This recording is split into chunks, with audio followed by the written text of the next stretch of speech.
Channel the Gurukul coaching के माध्यम से आपका स्वागत करता हूँ। आज हम लोग क्लास 9 का मैथ पढ़ेंगे।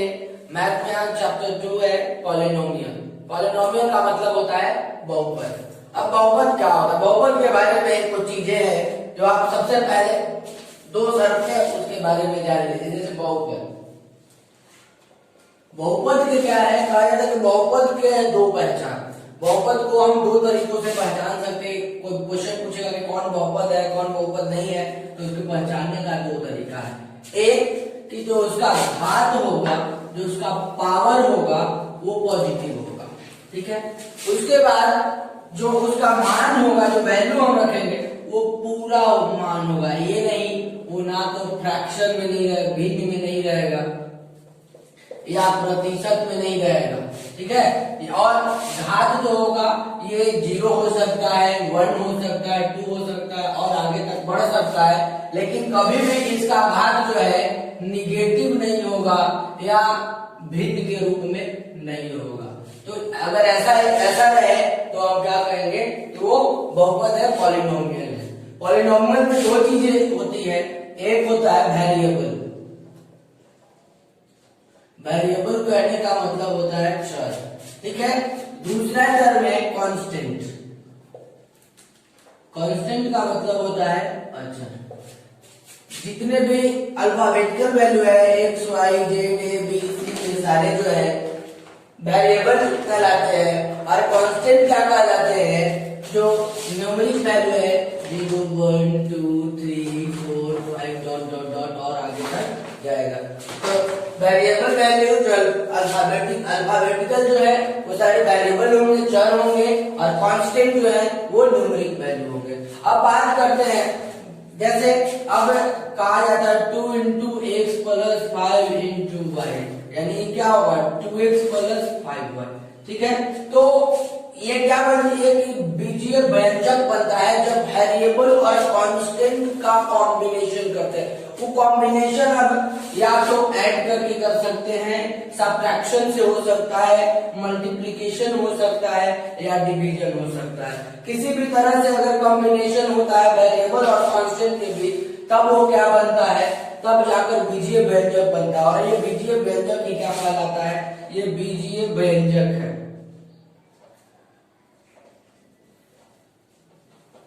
और ये बीजीय व्यंजक ही क्या कहलाता है? बहुपद कहलाता है, ठीक है। सबसे पहले क्या है कि वेरिएबल और कांस्टेंट, चर और अचर का कॉम्बिनेशन ही क्या, सम्मिलित मिश्रण ही क्या कहलाता है? बीजीय व्यंजक। और इसी बीजीय व्यंजक को हम बहुपद यानी कि पॉलिनोमियल कहते हैं। जैसे आप मान लीजिए प्लस की हम बात करते हैं तो क्या है 2x प्लस 5, क्या है? ये भी एक बीजीय व्यंजक होगा, ठीक है। उसके बाद y माइनस 3, ये भी एक बीजीय व्यंजक होगा। 2 इंटू एक्स यानी कि 2x, ये भी एक बीजीय व्यंजक होगा। यानी कि इस तरह से जो भी बीजीय व्यंजक है वो सारे क्या कहलाएंगे? बहुपद कहलाएंगे। फिर हमने यहाँ क्या कहा था कि घात पॉजिटिव और पूरा मान। जैसे यहाँ आप देख लीजिए ये क्या है? x है, x प्लस 5। इसकी पावर की बात करते हैं, जब भी हम पावर देखते हैं तो वेरिएबल टर्म का देखते हैं। वेरिएबल टर्म यहाँ क्या है? x है, तो x का पावर कितना है? अगर कुछ नहीं है तो 1 है, यानी कि x की पावर 1 प्लस 5। तो ये क्या होगा? घात पॉजिटिव। x क्या है? x एक पूरा मान है। अगर मान लीजिए कि x बटे 2 रहता तब यहाँ क्या है? ये पूरा मान नहीं है, ये नहीं हो पाता बहुपद। तो घात पॉजिटिव और पूरा मान ये भी होना जरूरी है बहुपद के लिए। चलिए अब हम बात करते हैं कोएफिशिएंट का, कि कोएफिशिएंट क्या होता है? कोएफिशिएंट का मतलब होता है गुणांक, यानी कि वेरिएबल के साथ कांस्टेंट का जो मल्टीप्लिकेशन होता है वही कहलाता है कोएफिशिएंट। देखिए अब अगले पॉइंट में हम कोएफिशिएंट यानी गुणांक की बात करेंगे।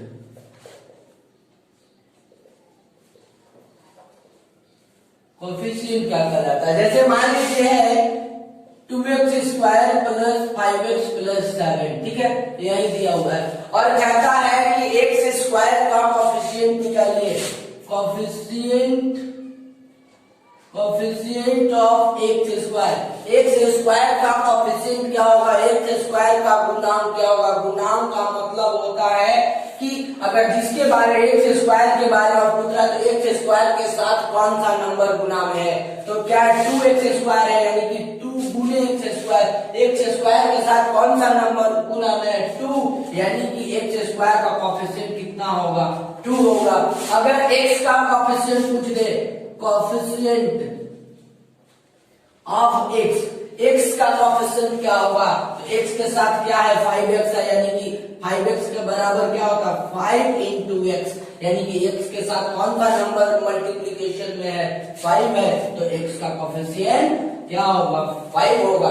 यानी कि जो वेरिएबल टर्म है, वेरिएबल टर्म में जिसके बारे में पूछे तो उसके साथ जो भी कांस्टेंट टर्म मल्टीप्लाई में रहता है वही टर्म क्या कहलाता है, उस टर्म का कोएफिशिएंट कहलाता है। चलिए अब हम बात करते हैं अगले पॉइंट की, और वो है घातांक यानी कि डिग्री। पॉलिनोमियल का डिग्री क्या होता है,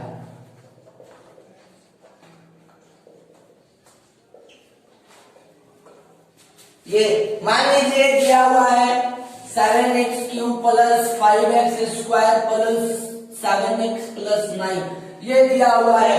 तो ये कहता है कि डिग्री क्या होता है, तो ये सबसे बड़ा जो इसमें सबसे बड़ा पावर कौन सा है, ये x की पावर 3, यानी कि किसी भी बीजीय व्यंजक में अगर जो सबसे महत्तम यानी कि ग्रेटेस्ट जो पावर होता है वही क्या कहलाता है, घातांक कहलाता है, डिग्री कहलाता है। यानी कि अगर यहाँ घातांक की बात करें, डिग्री की बात करें, तो यहाँ कितना होगा 3 होगा, क्योंकि सबसे बड़ा यहाँ कितना है 3 है, यहाँ 2 है, यहाँ 1 है और यहाँ कुछ नहीं है, तो यहाँ सबसे बड़ा कितना है 3, तो इसलिए इसका घात आ गया, डिग्री कितना हो गया 3। अगर दे दिया कि x प्लस 5, इसमें डिग्री कितना है, घातांक कितना है, तो x के पावर कितना है 1, इसलिए इसका घातांक कितना हो जाएगा, डिग्री जो है 1 हो जाएगा, ठीक है ना। यानी कि जो उसका ग्रेटेस्ट जो पावर होता है किसी भी बीजीय व्यंजक का, जो जितने भी टर्म्स दिए हुए हैं उस टर्म में अगर जिसका पावर सबसे बड़ा होता है वही क्या कहलाता है, उसका घातांक कहलाता है, डिग्री कहलाता है। अब हम स्टैंडर्ड फॉर्म की बात करेंगे। स्टैंडर्ड फॉर्म क्या होता है, स्टैंडर्ड फॉर्म का मतलब होता है मानक रूप।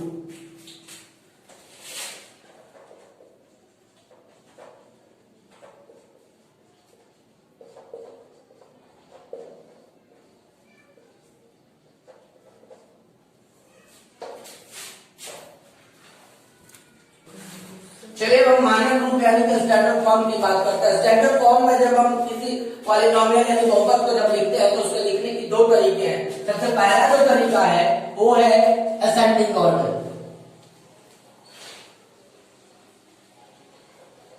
यानी कि आरोही क्रम। दूसरा जो है वो है डिसेंडिंग ऑर्डर, यानी कि अवरोही क्रम। ये क्या होता है, जैसे अब हम असेंडिंग ऑर्डर की बात करें, आरोही क्रम की बात कर रहे हैं, यानी कि कोई भी जब बीजीय व्यंजक की बात करें, जब कोई भी अगर दिया हुआ है जैसे 3x plus 5x square plus 7x³ plus 9x के पावर 4, 9x के power 4 plus 7x³ plus 5x square plus 3x। यहाँ क्या हम देख रहे हैं कि इसमें जो है ये सारे टर्म्स जो है असेंडिंग ऑर्डर में लिखे हुए हैं, यानी कि सबसे पहले छोटा पावर को देखते हैं, x के पावर 1 है, फिर x के पावर 2 है, x के पावर 3 है और तब x के पावर 4, यानी कि जैसे जैसे आगे बढ़ रहे हैं इसका पावर जो है बढ़ते जा रहा है, हम स्मॉलेस्ट से ग्रेटेस्ट की ओर जा रहे हैं। लेकिन डिसेंडिंग ऑर्डर में क्या देखते हैं कि सबसे पहले पावर 4 था, फिर 3 हो गया, फिर 2 हो गया, यहाँ कुछ नहीं है, यानी कि पावर 1 है, इसमें हम घटते जा रहे हैं। तो स्टैंडर्ड फॉर्म यानी मानक रूप पॉलिनोमियल का क्या होता है कि आप इसको किसी भी बीजीय व्यंजक को आप 2 फॉर्म में लिख सकते हैं, चाहे आप उसको असेंडिंग ऑर्डर में लिखिए या डिसेंडिंग ऑर्डर में लिखिए, यही इसका स्टैंडर्ड फॉर्म होता है, मानक रूप होता है। अब हम बात करते हैं बहुपद के प्रकार, यानी कि टाइप्स ऑफ पॉलिनोमियल।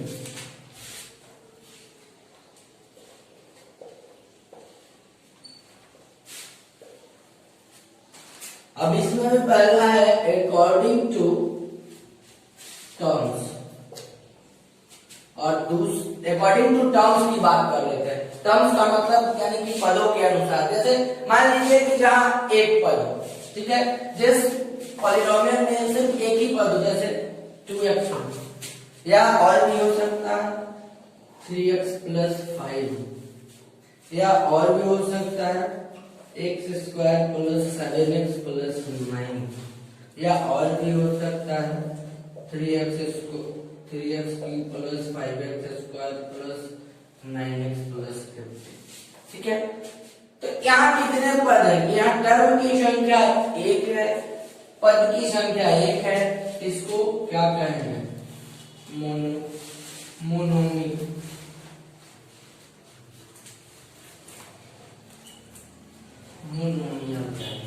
ठीक है, उसके बाद यहाँ टर्म की संख्या, पदों की संख्या 2 है, इसको ऐसे इसको एक पदी कहते हैं, इसको बाइनोमियल कहेंगे।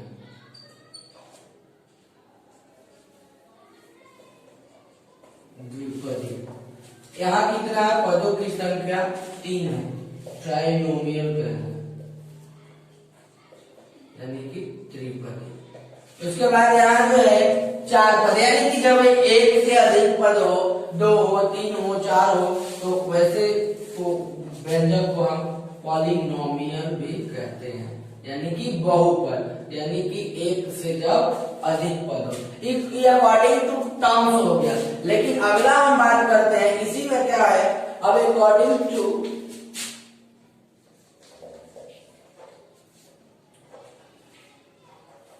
पावर, यानी कि घात के आधार पर, घातांक के आधार पर।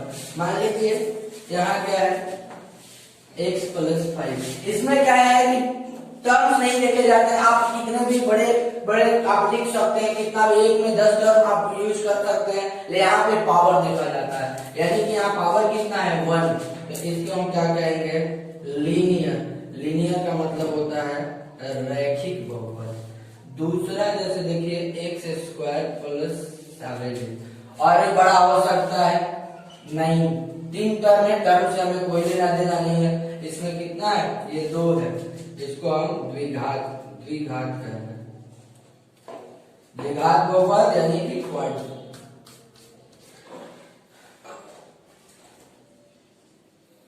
क्वाड्रेटिक। उसके बाद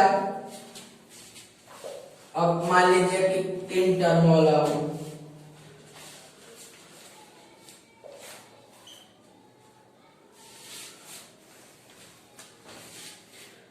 तो यहाँ इसको हम क्या कहते हैं? क्यूबिक कहेंगे, यानी कि त्रिघात कहेंगे। यानी कि तो जब हम टर्म्स की पावर की बात करते हैं तो यहाँ टर्म्स नहीं लिखते हैं, कितना भी टर्म्स हो, जैसे यहाँ मान लीजिए कि और हो सकता है, तो ये 4 टर्म हो गए, लेकिन ये पावर कितना है? जो हाईएस्ट पावर है 3 है, इसलिए ये क्यूबिक पॉलिनोमियल त्रिघात बहुपद है। इसमें पावर 2 है, इक्वालिटी, ये पॉलिनोमियल द्विघात हो गया, और ये x की पावर 1 है, तो ये लीनियर हो गया, यानी कि रैखिक बहुपद है। लेकिन जब टर्म्स की बात करें तो टर्म्स में हम पद देखते हैं, वहां पावर नहीं देखते हैं। तो यहाँ 1 टर्म था तो मोनोमियल, 2 टर्म था तो बाइनोमियल द्विपदी बहुपद, और 3 टर्म था तो ट्राइनोमियल यानी त्रिपदी बहुपद, और ज्यादा पद हो तो यानी कि इसको भी हम पॉलिनोमियल कर सकते हैं, इसको भी कर सकते हैं, इसको भी कर सकते हैं, यानी कि जहां एक से ज्यादा पद हो उसे हम पॉलिनोमियल करते हैं।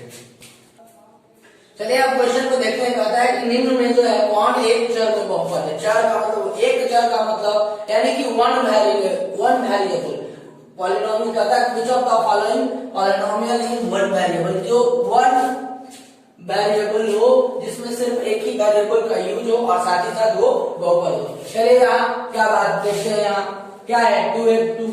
2x के पावर 3 है, फिर -x, यानी कि अगर लिख सकते हैं x के पावर 1, यहाँ कुछ नहीं है तो 0। ठीक है, तो यहाँ क्या देखते हैं कि कितने वेरिएबल, सबसे पहले देखना है कि घात पॉजिटिव, पावर जो हो पॉजिटिव में हो, ये कभी भी नेगेटिव में नहीं होना चाहिए, या बटा में नहीं होना चाहिए, रूट में नहीं होना चाहिए, परसेंटेज में नहीं होना चाहिए। ठीक है, जैसे आप x के पावर 3, तो ये क्या है? 3 है, 3 क्या है? पॉजिटिव है, यहाँ भी 1 पॉजिटिव है और यहाँ तो पावर नहीं है तो 0 आप मान सकते हैं। यानी आपकी अब उसके बाद देखते हैं कि यहाँ कौन तो कितने वेरिएबल यूज हुए, तो x, यहाँ भी x, यानी कि केवल एक ही वेरिएबल यूज हुआ है, x एक वेरिएबल यूज हुआ है। यानी इसे हम क्या करते हैं कि ई जो है एक चर में क्या है, बहुपद है, यानी कि वेरिएबल इन वन टर्म, ठीक है ना। या ये भी लिख सकते हैं एक चर x में बहुपद है, क्योंकि वो जो चर वेरिएबल कौन है, x है, यानी कि वेरिएबल इन x पॉलिनोमियल एक चर में बहुपद है। अब यहाँ बात करते हैं, यहाँ भी सबसे पहले हम पावर देखेंगे तो पावर 1 है जो पॉजिटिव में है, यहाँ पे कुछ नहीं है 0 है, तो इसको भी यहाँ भी क्या कितना वेरिएबल है, कि वेरिएबल यूज हुआ है, तो ये भी क्या है एक चर में बहुपद है।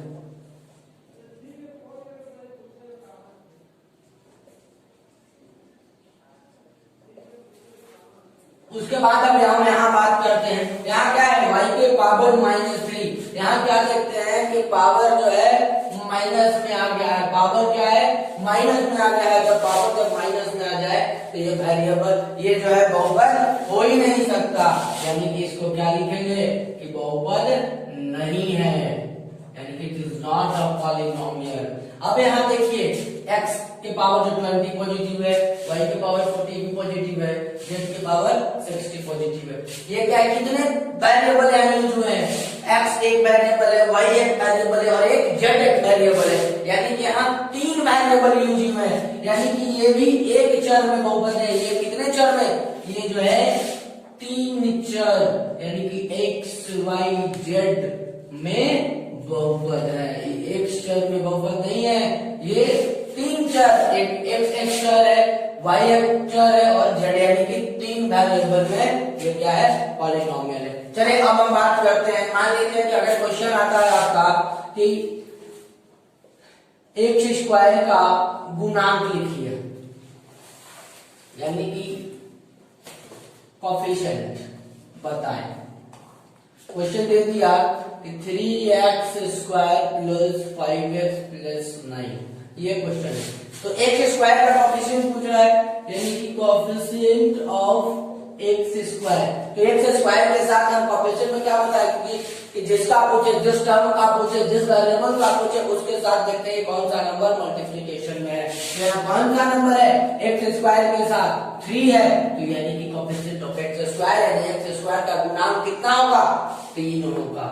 चलिए अब हम बात करते हैं, मान लीजिए कि 3y बराबर दिया हुआ है y square minus y plus 1, सब निकालना है p0 p1 और p2, यानी कि y के जगह पे ये y है, y के जगह पे 0 रखना है, तो सब जितना y है क्वेश्चन में हम 0 रखेंगे, फिर y का वैल्यू जब 1 रखेंगे तो यहाँ भी 1 रखेंगे, 2 रखेंगे तो यहाँ भी 2 रखेंगे और सबका वैल्यू निकालेंगे। चलिए हम p0 रखते हैं, y का वैल्यू 0, यानी कि जहां जहां y है आप वहां 0 रखिए, 0 के स्क्वायर माइनस 0 प्लस 1, यानी कि 0 का स्क्वायर करते हैं 0 माइनस 0 प्लस 1, यानी कि कितना होगा 1 आएगा। उसके बाद p1 निकालते हैं, अब y का वैल्यू 1 रखते हैं, तो y स्क्वायर 1 के स्क्वायर माइनस 1 प्लस 1, यानी कि 1 माइनस 1 प्लस 1, ये माइनस प्लस 0 हो गया, क्या बच गया 1 बच गया। अब हम p2 रखेंगे, y का वैल्यू 2 रखेंगे, तो क्या होगा 2 का स्क्वायर, y स्क्वायर है तो y के जगह पे 2 रखे तो 2 का स्क्वायर माइनस 2 प्लस 1, 2 का स्क्वायर कितना होगा 4 माइनस 2 प्लस 1, 4 2 प्लस 1, यानी कि कितना हो गया 3, यानी कि इस तरह से हम क्वेश्चन को बनाएंगे। चलिए अब बात करते हैं शून्य का, यानी कि 0 और पॉलिनोमियल। 0 पॉलिनोमियल क्या कहता है कि px इक्वल टू अगर 1 हो तो जब हम a ये निकालते हैं pn निकालते हैं तो हमेशा वो 0 के बराबर होता है। ऐसे आप देखिए क्या है px equal to x minus 5, यानी कि यहाँ हम क्या लिखेंगे कि x माइनस 5 इक्वल टू कितना 0 है, तो 0।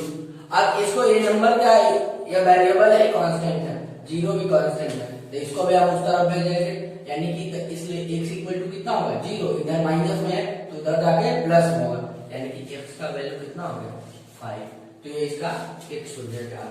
तो उसी तरफ यहाँ देखिए 3x माइनस 2 इक्वल टू क्या होगा 0, तो 3x बराबर क्या 0, प्लस माइनस में था तो उधर जाके प्लस में हो गया, यानी कि 3x इक्वल टू कितना 2, इसलिए x इक्वल टू 2। ये क्या है 3 के साथ x के साथ 3 जो है मल्टीप्लाई में है, गुना में है, तो दूसरी साइड गया तो भागा में, यानी कि x का एक शून्य कितना होगा 0.2/3। चलिए अब एक क्वेश्चन देता है कि कहता है कि 25 घात के द्विपद यानी कि एक बाइनोमियल और 200 घात के एक पद यानी कि मोनोमियल का एक क्या करना है एग्जाम्पल लिखना है, उदाहरण देना है। यानी कि कैसा लिखना है, बहुपद लिखना है, पहले बहुपद लिखना है जिसमें उसका घात जो 25 हो, और एक और बहुपद लिखना है, एक पदी बहुपद लिखना है जिसका घात जो है 200। मान लीजिए द्विपदी बहुपद की बात कर लेते हैं।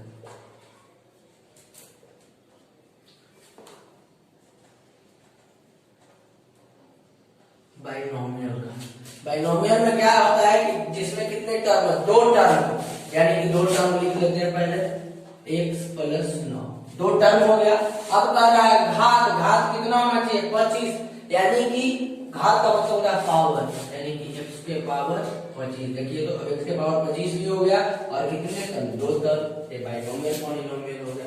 उसके बाद अब बात करते हैं एक पदी का।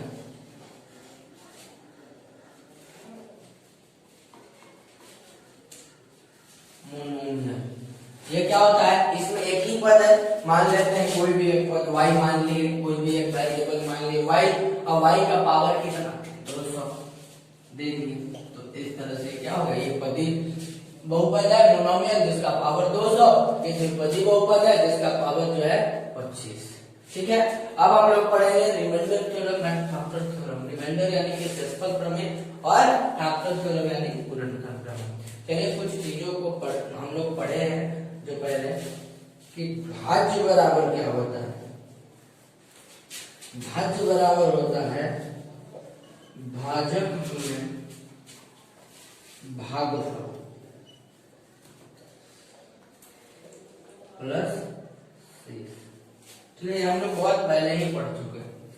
अब ये क्या है कि हम यहाँ पढ़ेंगे px जो होगा ये भाज्य कहलाएगा, यानी कि जिसको हम डिविडेंड भी कहते हैं।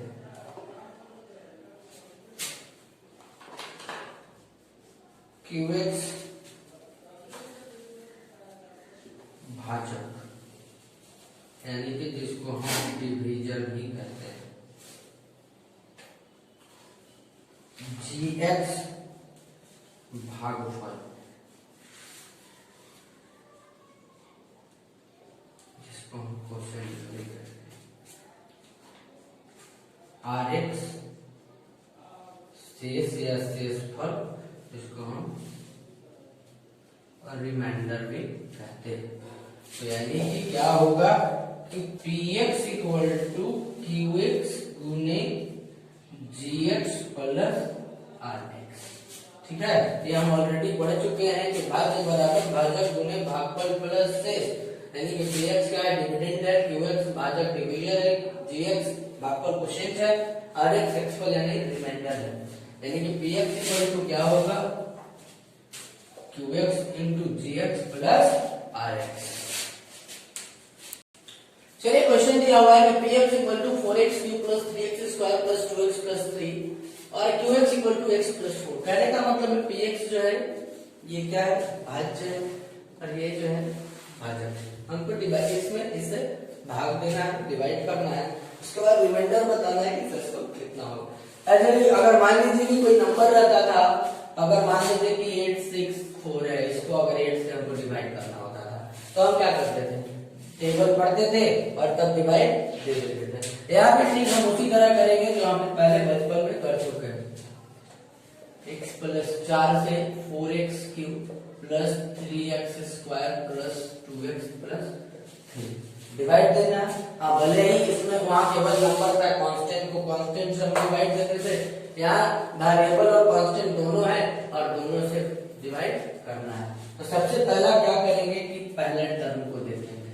ठीक है, और यहाँ पे पहला टर्म कितना है 4x³ है और x है, 4x³ और इधर क्या है x। अब x से अगर हम इसको डिवाइड देते हैं, x के पावर यहाँ कितना है 3 है, यहाँ 1 है, यानी कितना ज्यादा है, यानी कि ज्यादा है x के पावर 2।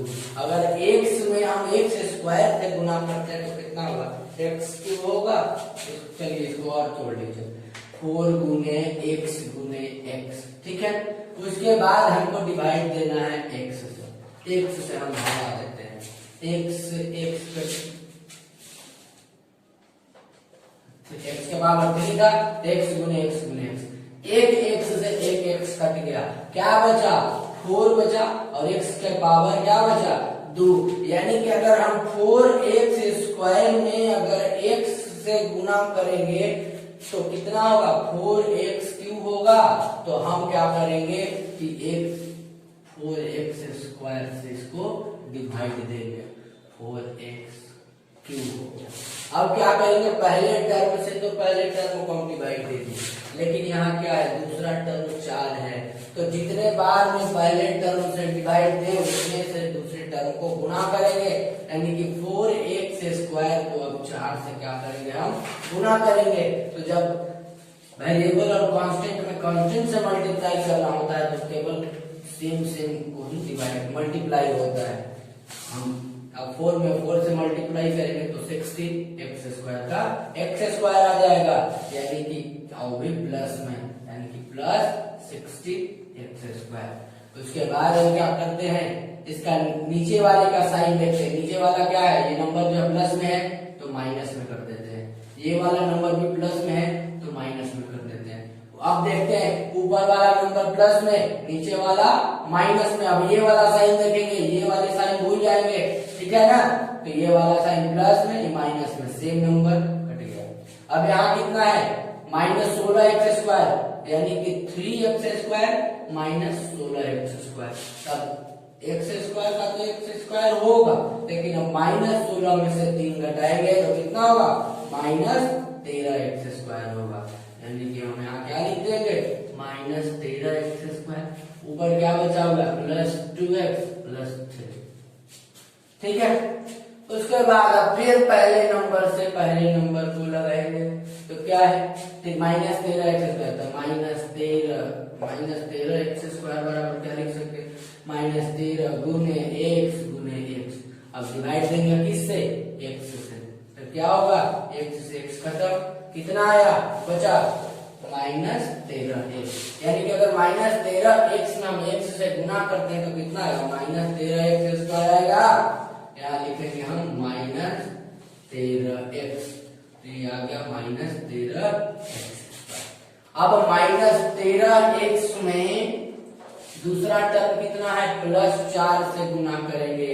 13 में 4 से करेंगे तो 52, यहाँ प्लस है यहाँ माइनस है, प्लस माइनस क्या होगा माइनस होगा, और x का x -52x आता है। तो चलिए हम यहाँ लिख देते हैं -52x। हमने क्या बताया था कि नीचे वाला साइन देखते हैं, ये माइनस में है, यहाँ प्लस कर दिए, यहाँ भी माइनस है प्लस, ऊपर वाला माइनस में, नीचे वाला क्या है प्लस हो गया, खत्म, सेम। यहाँ क्या है 2x प्लस में, और नीचे वाला माइनस में नहीं, इसका साइन बदल गया, यानी कि भी प्लस में हो गया, तो यानी कि 2x प्लस 52x, यानी कितना हो गया 54x हो गया। यहाँ 54x लिखेंगे, ऊपर कितना है 3। अब 54x है तो 54x को क्या लिखेंगे 54 गुने x, फिर पहले टर्म से हम इसको क्या करेंगे डिवाइड करेंगे, x से x खत्म, यानी कि 54 बार में 54 टाइम्स प्लस 54 टाइम्स, यानी कि 54x। अब 54 में 4 से गुना करो, 54 चौको को 16, 5 को 20, 21, यानी कि प्लस 216। नीचे वाला क्या था माइनस प्लस था तो माइनस कर दिए, ये भी प्लस था तो माइनस, खत्म हो गया सेम। अब 216 में से 3 को घटाएंगे तो -213, ये मेरा क्या आया रिमाइंडर आया, शेषफल आया। चलिए अब हम जांच लेते हैं कि शेषफल जो है ये सही है कि नहीं है। चलिए देखिए क्या दिया हुआ है, px = कितना है 4x³ + 3x² + 2x + 3, qx = कितना x + 4। इसको क्या अगर हम इसका शून्यक निकालने के लिए बताए हैं ना कि x + 4 बराबर क्या 0, तो इसलिए x बराबर क्या होगा 0, इस तरफ प्लस में 4 तो उधर जाके माइनस में होगा, यानी कि x बराबर कितना होगा -4। अब जितने भी यहाँ x दिख रहे हैं इस सबका वैल्यू आप -4 रखिए, यानी कि 4x³ plus 3x² plus 2x plus 3, ठीक है। तो 4x³ यानी कि -4 plus 3 into x² -4 plus 2x 2 into -4 plus 3, 4 गुने 4 का क्यूब करेंगे तो ये -64 प्लस 3 गुने -4 का स्क्वायर -4 गुने -4 16 -8 प्लस 3 256 प्लस 48 -8 प्लस 3। आप सबको जोड़िएगा घटाइएगा तो आ जाएगा -213। ये क्या आ गया हमारा शेषफल, यहाँ पे 213 आ गया हम यहाँ पे, यानी कि तो यही क्या कहा जाता है, यही हमारा कहा जाता है रिमाइंडर थ्योरम, यानी कि शेषफल प्रमेय। यानी कि जो भी शेषफल जो दिया और जिससे डिवाइड करना है उसका हम सबसे पहले एक शून्य रख ले और तब जो भी वेरिएबल है उसके जगह पे हम उसका मान पुट कर दे रख देंगे और जो नीचे शेष बचेगा वही जो है शेषफल रहेगा, और यही क्या कहलाता है रिमाइंडर थ्योरम, शेषफल प्रमेय कहलाता है। चलिए बात करते हैं एक और क्वेश्चन है, px इक्वल टू इतना qx equal to x minus 1 then find remainder, यानी कि शेषफल ज्ञात करना है। तो अब आपको वो बड़ा मेथड डिवाइड देकर नहीं करना है, आप चुपचाप से जो आपने अभी रिमाइंडर थ्योरम पढ़ा है अगर शेषफल निकालना है तो उसके लिए आप रिमाइंडर थ्योरम यूज कीजिए, आसानी से जल्दी भी आ जाएगा। यानी कितना है देखते हैं, qx इक्वल टू कितना है x माइनस 1, यानी कि लिख सकते हैं x माइनस 1 इक्वल टू 0, इसलिए x बराबर क्या होगा 1। अब क्या कीजिए कि जितने भी आप px में x का वैल्यू तो देख रहे हैं, आप x का वैल्यू 1 पुट कर दीजिए। क्वेश्चन क्या है 4x³ minus 3x² plus 2x minus 4, ठीक है। अब यहाँ क्या है 4 गुने x³ x का वैल्यू कितना है 1, तो 1 का क्यूब माइनस 3x² 3 इंटू 1 का स्क्वायर प्लस 2 इंटू x यानी कि 1 माइनस 4 इंटू 1 का क्यूब 1 माइनस 3 इंटू 1 का स्क्वायर 1 2 इंटू 1 2 माइनस 4 कितना 4 माइनस 3 प्लस 2 माइनस 4, जो प्लस है प्लस के साथ ऐड कीजिए तब 4 और 2 कितना होगा 6 होगा, और 3 और 4 माइनस में है तो इसको आपस में ऐड करेंगे तो -7, यानी कि 6 में से 7 जाएगा नहीं तो 7 में से 6 घटाएंगे तो 1 होगा, लेकिन माइनस साइन बड़ा है इसलिए यहाँ -1, यानी कि शेषफल जो हमारा आएगा, इसलिए शेषफल बराबर यानी कि रिमाइंडर टू -1, ये हमारा आंसर होगा। चलिए अब बात करते हैं गुणनखंड प्रमेय यानी कि फैक्टर थ्योरम। कहता है कि pa इक्वल टू जब 0 होगा तब x माइनस a जो होगा वो px का एक फैक्टर होगा, एक गुणनखंड है। चलिए इस क्वेश्चन के माध्यम से हम समझेंगे कि ये आखिर क्या कहता है कि जांच की जाए कि 7 plus 3x is a factor of 3x² plus 7x, यानी कि जांच कीजिए कि 7 प्लस 3x जो है 3x² प्लस 7x का एक गुणनखंड है या नहीं है। यह भी ठीक उसी तरह बनेगा, यह भी उसी का एक प्रकार है जो हमने रिमाइंडर थ्योरम पढ़ा था, लेकिन थोड़ा सा चेंज क्या है यहाँ दिया हुआ 7 प्लस 3x इक्वल टू 0 लिख सकते हैं, 3x इक्वल टू -7, इसलिए x बराबर -7/3। अब आप x का वैल्यू रखिए यहाँ क्या 3x² प्लस 7x, ठीक है, 3 गुने -7 बटा 3 का square plus 7 into -7/3, 3 into -49 by कितना 9 माइनस -49/3,